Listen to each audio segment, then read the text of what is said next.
kaasa ulfina jaalutti nama baasa.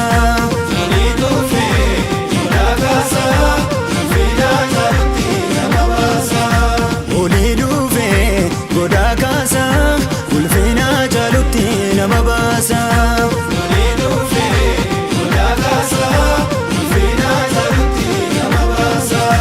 Yeroo fi malee raafamuunis yeroo fi malee yeroo fi malee gaggabamuunis yeroo fi malee yeroo fi malee dhidhibbachuunis yeroo fi malee yeroo fi malee daangamuunis yeroo fi malee yeroo fi malee gaggabamuunis yeroo fi malee yeroo fi malee dhidhibbachuunis yeroo fi malee yeroo fi malee raafamuunis yeroo fi malee gooftaan na yaadachuusa waan hin oolle.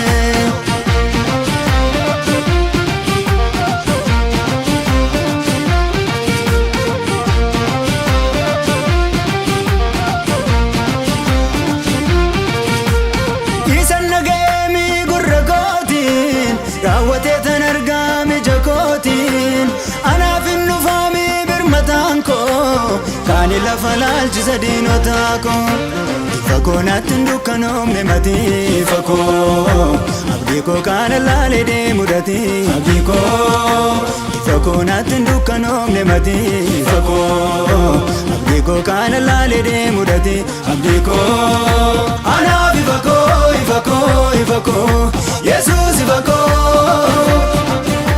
Anaaf ifa koo ifa koo ifa koo Yesuus ifa koo.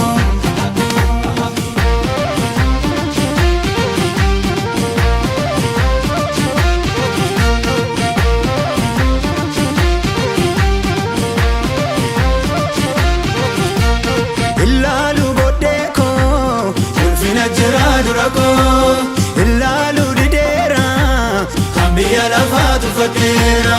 Ilaalu boodee koo ulfina jira dura koo ilaalu dideera lammi waaqarraa ta'eera.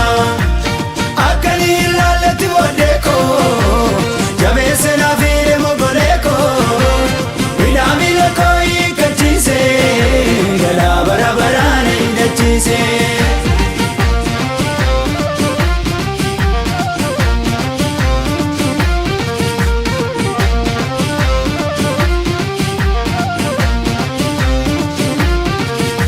Guyyaa waaqaa gaafa gahu eebba jira mindaan gahu. Guyyaa waaqaa yaadin keessa ajaa'ib jechisiisa. Olii dhufee godaa kaasa ulfina jaalutti nama baasa. Olii dhufee godaa kaasa ulfina jaalutti nama baasa. Olii dhufee godaa kaasa ulfina jaalutti nama baasa.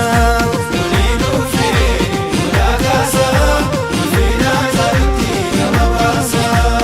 Otuma ijji diinaa ilaalu kan koo galanni isa caalu. Otuma ijji diinaa ilaalu kan koo faarfannaan isa caalu. Kan koo galanni isa caalu kan koo faarfannaan isa caalu. Kan koo galanni isa caalu kan koo faarfannaan isa caalu.